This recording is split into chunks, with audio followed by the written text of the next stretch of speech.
Hey everybody, Jason Buell here. Today's tutorial is on Hypothesis, which is a web-based resource for annotating any text you might find online. I think this is a good resource in general for us to use, but it's maybe especially useful during the time of pandemics where we might be teaching remotely at a moment's notice. So you can see the URL here if you just type in Hypothes.is, the word hypothesis, but with the period before the last two letters. It'll take you to the main page here, and as you'll see, their claim is that this is a way to annotate the web with anyone, anywhere. So the remoteness anywhere is here, is useful as a key selling point, but also with anyone. So what you'll see is, more than just as a way of taking notes and annotating whatever assigned readings you might have for your class, Hypothesis really gives you a way of doing that collaboratively. So letting your students, whether it's a whole class going through and annotating, or perhaps breaking students into groups to annotate based on looking for different things that you want them to look for in a reading. There's a lot of different ways you can go with this. As I said, this is the gist of it. Hypothesis is a tool for annotating texts collaboratively online. We'll get to exactly how to do that in just a second. But before we do, I think it'd be useful for us to take a step back here and not just adopt a new technology for the sake of adopting a new technology, right? And in fact, we're not at all, because collaborative annotation is has a quite long history. So here, we're looking at medieval manuscript, and very common practice for medieval manuscripts was marginalia, leaving comments in the margins. And so here we see, on the far right of the screen, the text itself, and then we've got a column. In this case, it's for the master or teacher's notes, so they might be kind of drawing the reader's attention to things that are particularly important, or perhaps that are incorrect, or possibly leaving cross-references. See page 38 for more information on this, or see some other book that maybe you can get your hands on if you're lucky. And then this column, we've got the student's notes. So, collaborative annotation here and multiple levels of it, right? The student and teacher can kind of be in conversation with one another, as well as in conversation with the text itself. This is an example of Aristotle's Physics, and as you can see here, the book itself was specifically designed with extensive margins in mind here, right? And in this case, the margins are used not just to leave notes and cross-references, and again, multiple columns of notes here on both sides of the text itself, but also to include images. Sometimes these are diagrams that, add to other readers' understandings, right?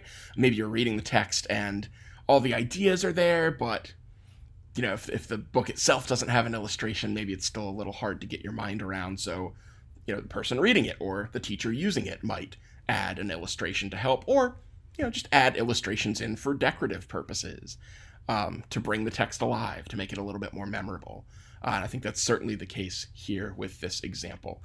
Hypothesis is nice because we've got not just collaborative annotation on a piece of parchment, but collaborative annotation on the web. So we can really have some fun with images, not just bring things in to kind of help illustrate key points or make them more memorable, but also make them more engaging, make them more fun. And of course, you have the opportunity to bring in links to other resources directly, videos, GIFs, things like that, if you choose to do that. So the premise here for Hypothesis, it's actually based in a fairly popular practice here. If you're familiar with the site Genius, or originally it was Rap Genius, it's a website where you have people post lyrics to popular songs and then annotate them. So you highlight section, and then when you've got some extra information to offer, or very often when you've got some sort of interpretation of what it means that you want to offer, people do that here, and can sort of leave comments on one another's interpretations, on one another's information, sort of fact check one another, right? Or push people to have interpretations that have more solid evidence for them, which is exactly what we want to use Hypothesis for. So, neat, now tell me how to use it. Yeah, okay, well, I will do that. So, if you go to Hypothesis site, really easy to get set up and get started with this. You do need an account, as you'll see here, to actually start annotating. Your students will need that too. I don't know how you all feel about that. I tend to not want to require people to sign up for things, but in this case, I don't see any evidence of data mining or any nefarious purposes that they're using your students' information for. So, seems pretty safe to me. So, have them sign up. Go ahead and sign up yourself. You can add Hypothesis directly to your browser. So I've already done that. You'll see this little H icon over here.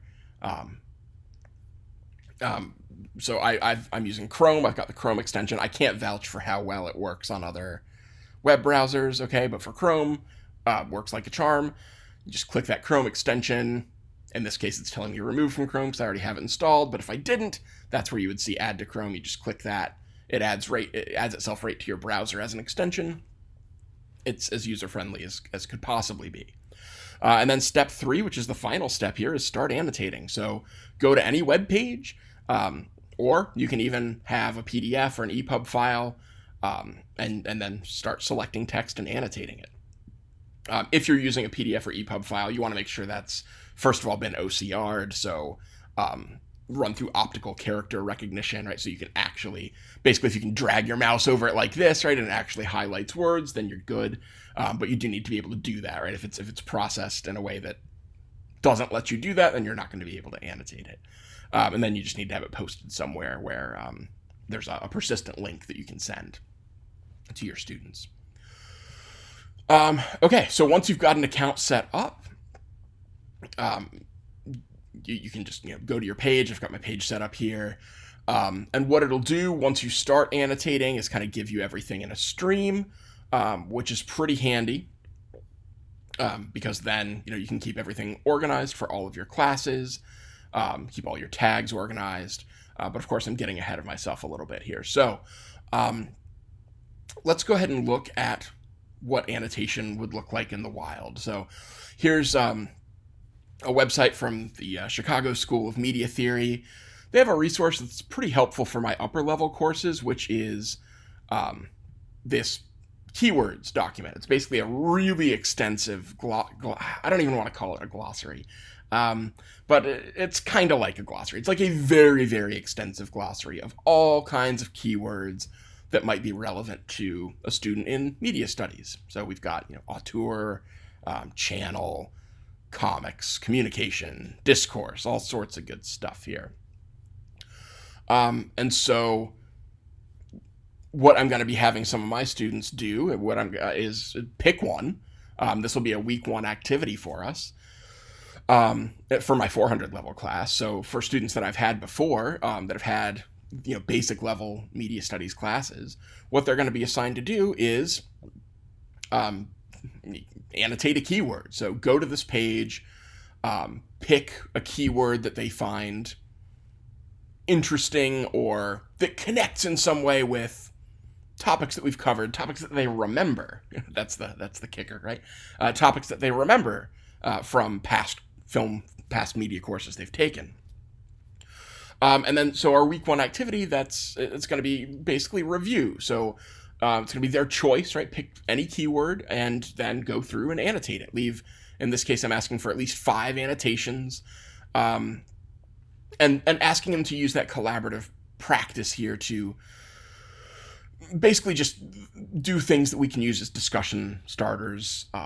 So point out ideas that they think are especially interesting, ideas maybe that are especially useful to them based on the career path that they want to go into, or ideas that deepen their understanding of a topic we talked about in a past course, or maybe just more generally that challenge the way that they're thinking about media.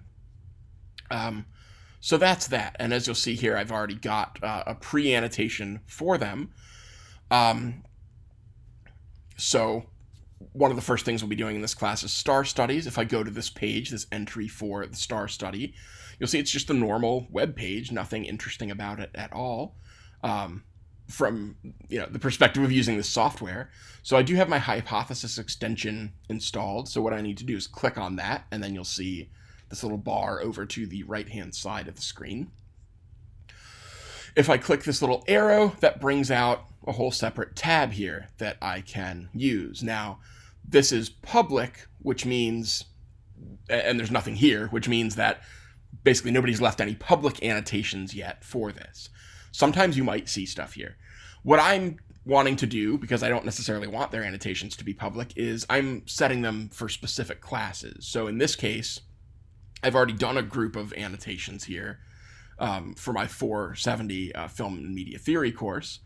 So I just clicked over to that and it'll bring up all of my annotations. So what you can see now is things are also highlighted, right? So one way you could use this, this technology hypothesis is you could go through, an assigned reading yourself and pre-annotate it for your students. Let's say you're doing something that's particularly dense, particularly challenging, that you expect they're going to have a lot of struggles with, but maybe it's important enough for them to struggle through it. Well, okay. Pre-annotation can help them out with that, right? So you can just go through, highlight sections, highlight terms you expect will be unfamiliar or dense or challenging to them, annotate it and explain it a little bit. Highlight it and offer a little bit of extra context of why that matters for your purposes. So, and the nice thing here is too, once your students have this web extension, they'll have the ability to, bring this tab out or collapse it so they can just kind of read through with fairly minimal intrusion, right? It's just a couple of highlights here and there. But then maybe, so maybe these terms aren't too confusing or difficult to them, but they get to one and it is, well, they can just click on that and it brings over just the one annotation for that specific highlighted passage that you've left, right? So that can let it be a little bit less obtrusive than having all of the annotations all at once, right? So, you can go through one at a time here. So, what I've done here is kind of gone ahead and left a bunch of discussion questions as well as just kind of things that I want to highlight to bring up in discussion to kind of model for them what I'm going to look for them to be doing in their own annotation since this is a 400 level course. So I've gone through and highlighted, right, the first line here, the star of contemporary Western society is an important site of mediation. So what I did is initially just kind of highlighted that. It gives me the opportunity here to annotate, and then I just type in whatever I want to type in. Example annotation. You can add tags if you want to. So let's say this is a discussion question. I could add, DQ for discussion question, whatever else I want to do with tagging, and then post it there. That was just an example, so I'll delete it. And as you'll see, going through here, I've left several discussion questions. If I click on that discussion question tab, it'll kind of bring me over to just, a list of those all kind of separated out. But let's just, go through here. So, first discussion question, how can a person be a site of mediation? What does that mean to you? And then students, if they're going through here, can reply. There's the little reply arrow. It means I don't actually know. So they can reply, and the nice thing here is they can reply to you if you've left questions, but they can also reply to each other, right? So I think a really good use for this, especially if you're using it to help, support remote instruction, is just asking, students to leave 2 or 3 discussion questions for the week's readings. Or maybe even just one each, and then go through and answer some of those from one another. You might adjust that depending on the level of the course, right? In a 400 level class, I would certainly feel comfortable asking them to do, 3 discussion questions each, and I don't know, answer 3 to 5. Possibly more than that, right? If we're basically, you could use this either to launch an in-class discussion if you're using Zoom or Microsoft Teams or doing some sort of virtual conference for your class meetings. But, you could basically also use this to replace forum posts, forum discussions.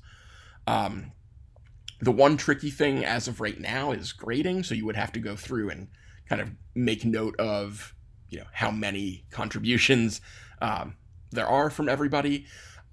We're trying to figure out if there's basically if this will integrate into Genzabar. It does integrate into some other LMS systems, so learning management systems. So it's possible we might have an easier way to grade or to check these off.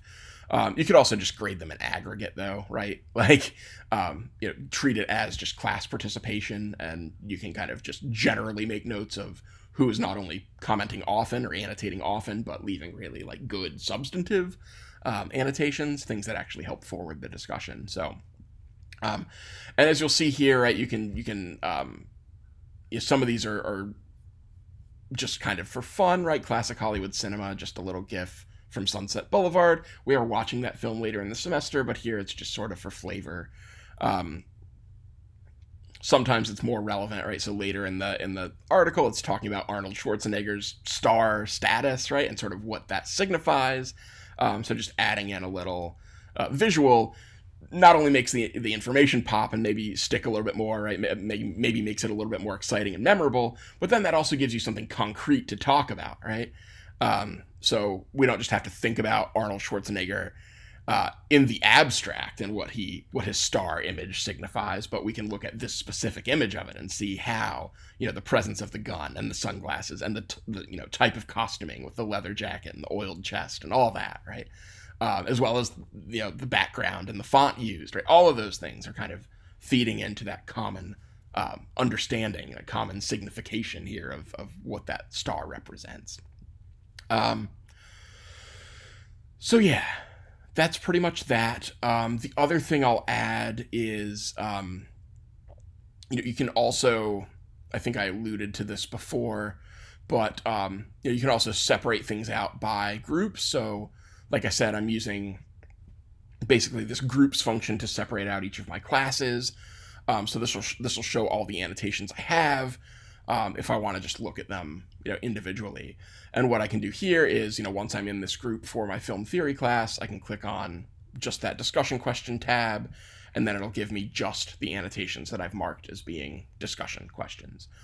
That can also be really useful throughout the semester, because you can use tags for topics. So over the course of the semester, right, maybe we've touched on, star studies.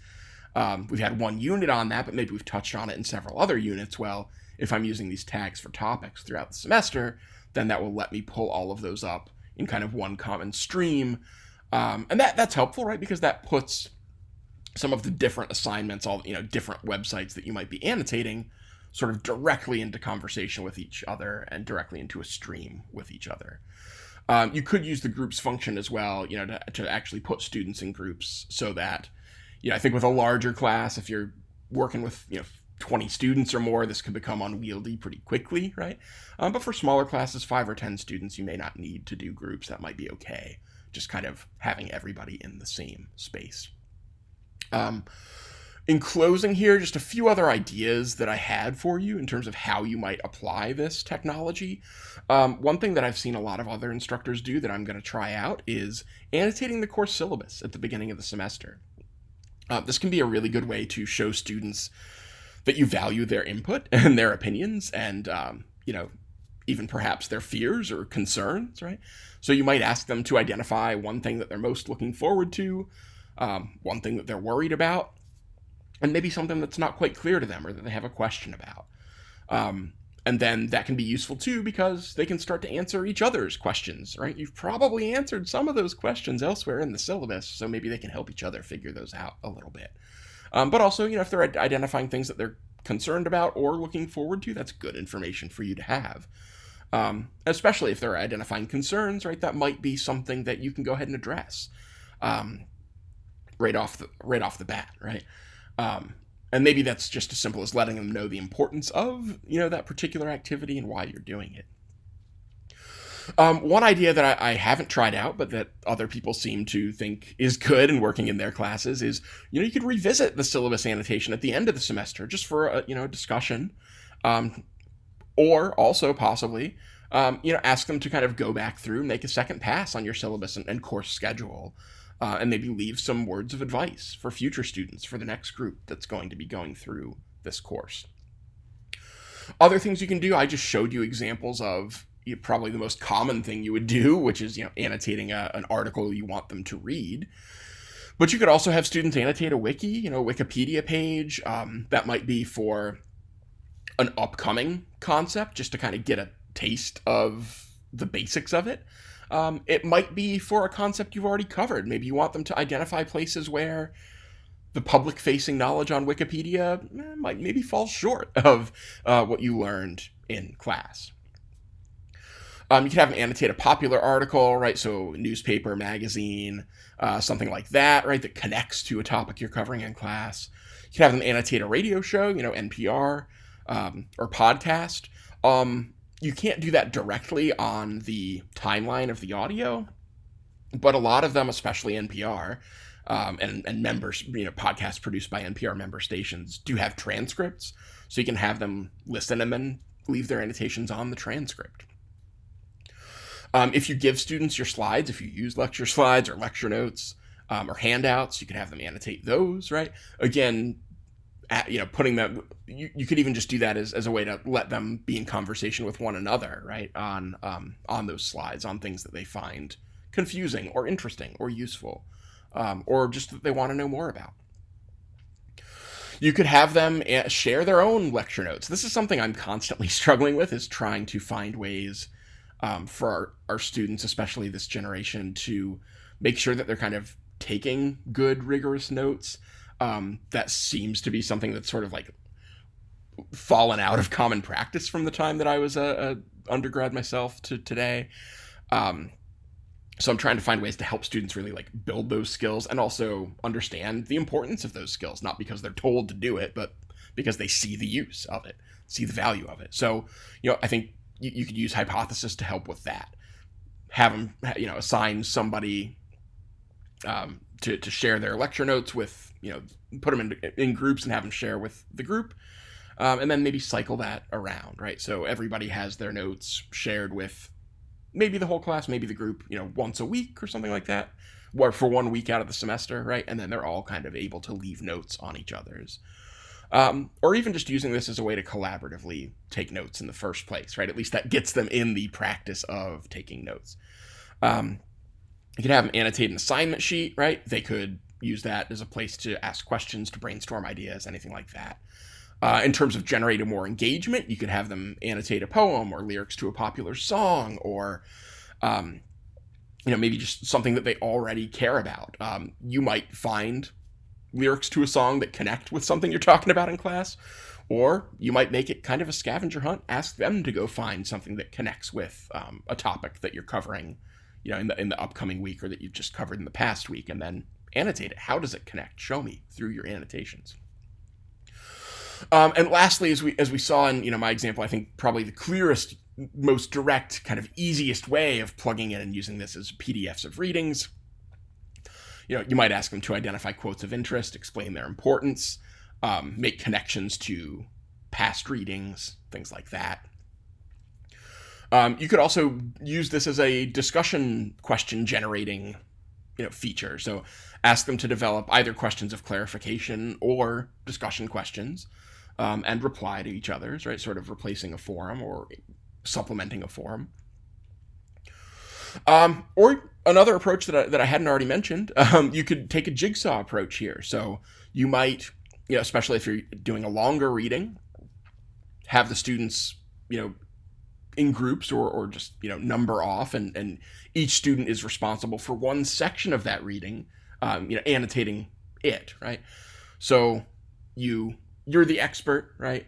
If you're assigned that section, you're the expert for that section. You're responsible for annotating it and using those annotations to bring in cross-references, bring in links to other useful resources to help the rest of the class understand what's being talked about in that section. So everybody still needs to read the whole reading, but because you've read your section really intensely and left some comments for it, you also have then the luxury of going through the other sections a little bit more quickly because you've got other people's annotations to help guide you through that reading and help kind of guide you to the most important ideas, help explain complicated ideas, and so on. You could do that with sections of a reading. You could do that with multiple readings, kind of however you want to break that up.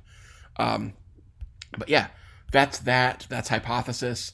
Um, I'm just starting to use it now for this coming semester, so I may have lots of questions. I may have lots of things that come up that could be useful. So feel free to get in touch with me. If you're using it as well, we can kind of compare notes on what's working, what's not working.